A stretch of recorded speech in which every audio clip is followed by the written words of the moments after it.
Okay, so Genesis chapter 6 verse 1. When man began to multiply in the face of the land, and daughters were born to them. Right, so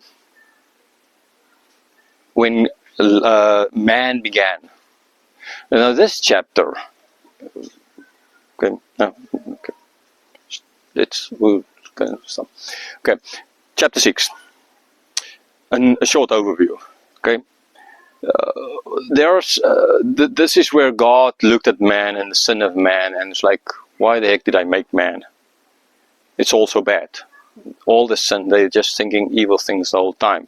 I mean, if you read, we will study it and see how bad it was. Really bad. Okay, and so ultimately God is going to destroy everyone. There are a number of difficult kind of questions that come from here, or points. Not so much even the destruction of, and ultimately, the whole flood. Was it a local flood? Was it a worldwide flood? Etc. Right? We'll still look at it in the next chapter.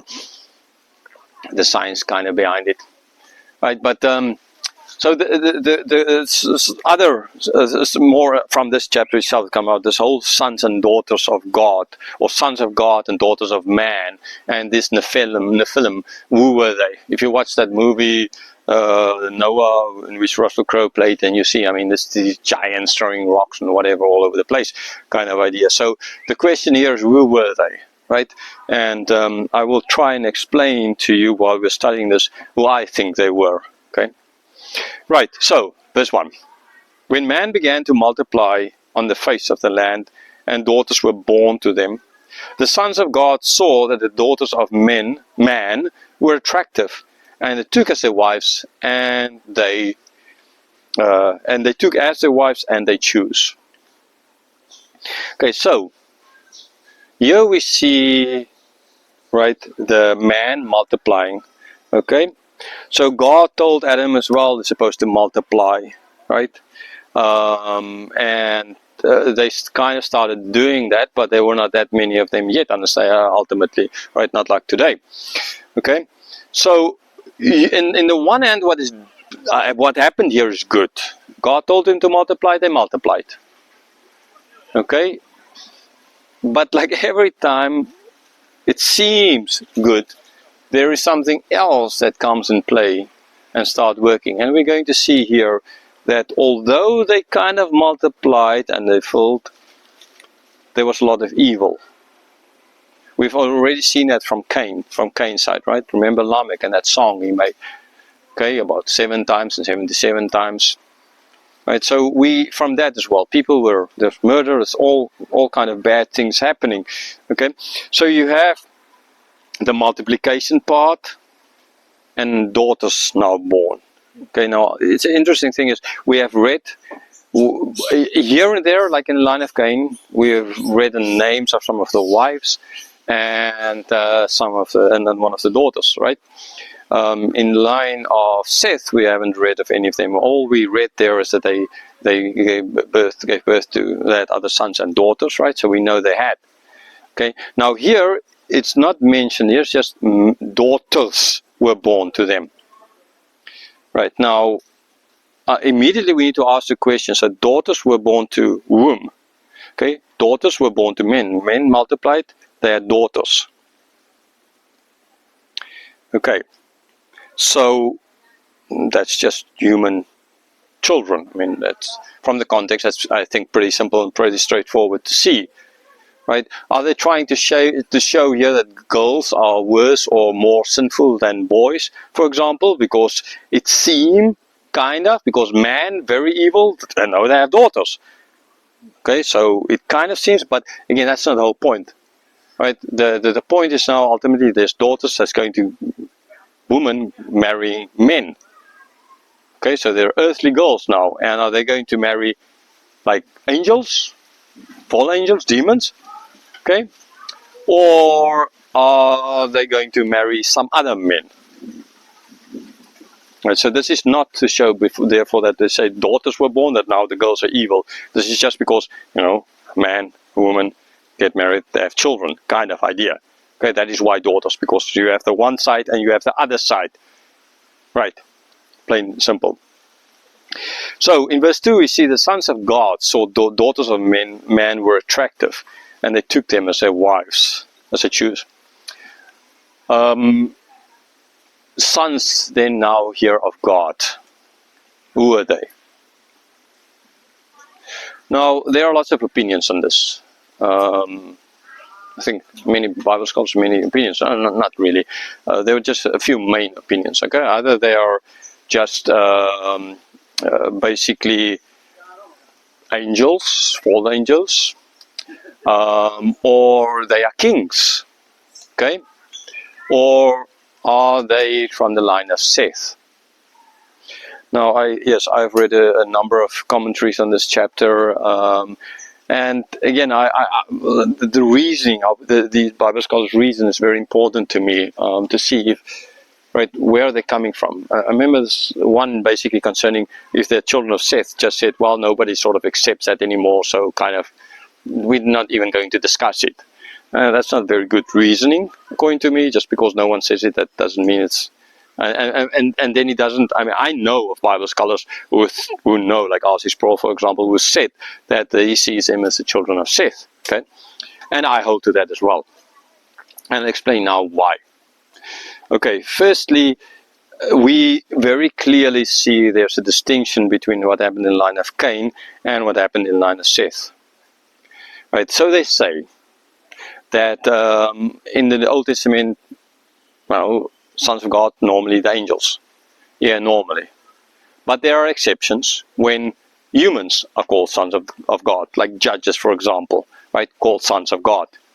Okay, so that does not imply that they're always only angels. So even if the majority of time they are used of angels, right, not always. Okay, so is this now an exception or is this a norm? Right, so we can't really decide, therefore, from that. I know in most cases it is angels, but here, is it? So is this an exception, like in other places where we know it's not angels?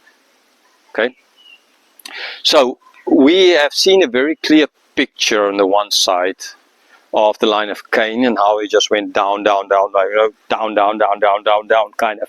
And we see in the line of Seth how it's in his line. There's a guy like Enoch, right, that lives, that God takes, okay, lived so close to God, right, Methuselah, living the longest of them all, right, and then ultimately Noah. So we clearly see there's a number of people on this side is righteous, they're walking with God. Okay, righteous, it does not mean sinless, right, righteous is doing the right thing, okay, in most of the cases. I mean, there might have been cases where you don't do the right, or before, okay, unlike Jesus again. And anyhow, all born in sin, right? All have Adam's sin that we got from him because we're made in his image, likeness, as we've seen in the previous chapter. Right. So you have clearly the Bible drawing this picture. From one side is really bad, and the other side that's kind of good. I mean, yeah, sort of more in the line. Now, we, in the New Testament, sure, we know that Christians are not supposed to get married to non-Christians. In the Old Testament, now people say, but this is New Testament. This is Old Testament. Right? So, like Seth, they believe in God. Cain, they don't believe in God. And so, it's like Christian, non-Christian, they get married. But that is then a New Testament concept. That's not Old Testament. But you see in the Old Testament the same idea. Right? The Jews were only supposed to marry the Jews. Yes, except that the person came into the faith and accepted and became, right. We see this not only from the time of Moses, right. We see this in the days of Isaac, how Abram sent his servant to go and get one of his tribe. Not anyone, but from his tribe. That is why he went up to Laban and to bring. Ultimately to Rebecca to come down, right? That is ultimately so. You see that happens even before Moses, and remember Moses is the one writing this. So this concept of marrying in your group is not a New Testament thing and not even a Moses thing. This is already at least an Isaac thing. And we know Abram was married to, right, a relative of his. Like a half-sister, I mean actually aunt, half-sister, yeah, right on that side. So, so this is not a strange concept. So in other words, to think of that this male men from the holy line marrying girls from the Cain line, so in Seth line, Cain line, which would then have been a wrong thing to do. Okay? And this is what happened here. Right? So that as well, for me, points towards this is just the humans marrying, so Seth's line intermarrying with Cain's line. Okay? Why is it mentioned? There most likely would have been then girls and their daughters and that, and the Seth line who would marry men on the Cain line. Why is that mentioned? Right? Because remember, who is the one made first? Who is the one responsible? Men are responsible. Okay, so therefore they are mentioned. Okay, and that is therefore why it's men of this line and women of that line that's mentioned. Okay, it all makes perfectly clear sense of the culture of the day, etc.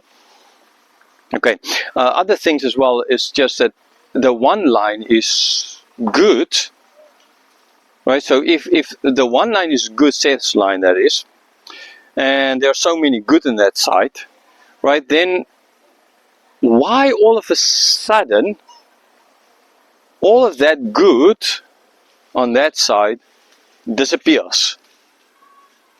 Right? How do you explain that? Okay, again, this is a lot easier explainable if the people on that side married the people on this side, and that made them then, like them, bad. Right? That explains why ultimately there's only one Noah that's left.